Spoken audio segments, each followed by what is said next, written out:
I grew up in a Pentecostal home. My parents were ministers, and I was raised to love Jesus.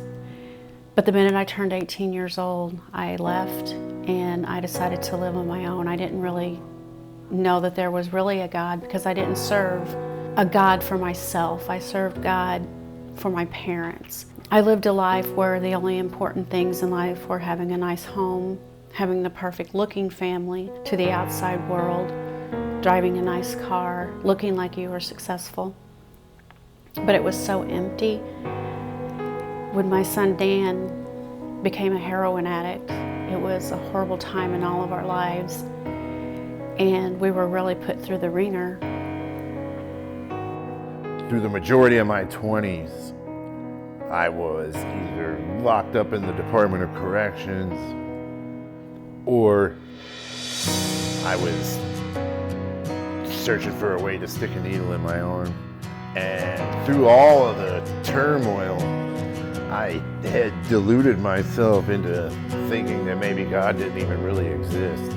I got out of prison, but I still wasn't fully sold until one night I had an epiphany. I had a powerful encounter with God in my room, and I could sense His presence, and I knew that He was there, and He was real, and that He was holy, and that I was unholy.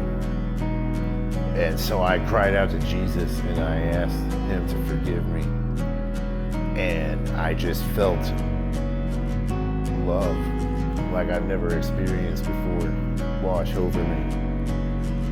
And I knew that I had been adopted into His family. He should have been dead on so many occasions. I can't even name them all. There's so many.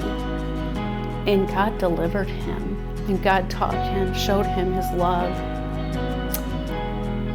And that was the miracle I needed to know, that God was really real, and that I needed to change my life and do something with it.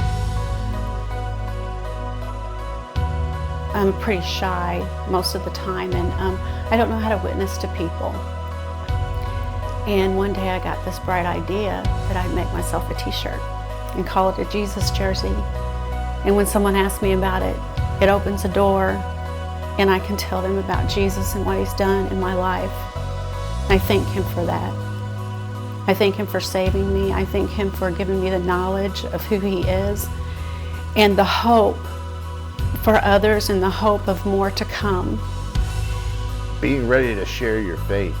And that's what I love about the whole concept of Jesus jerseys.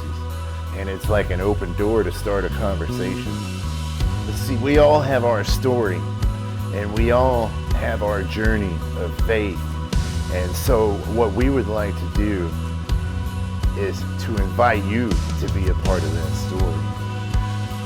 We would like for you to join with us on the mission of Jesus Jersey, to share the message of the gospel through all the earth.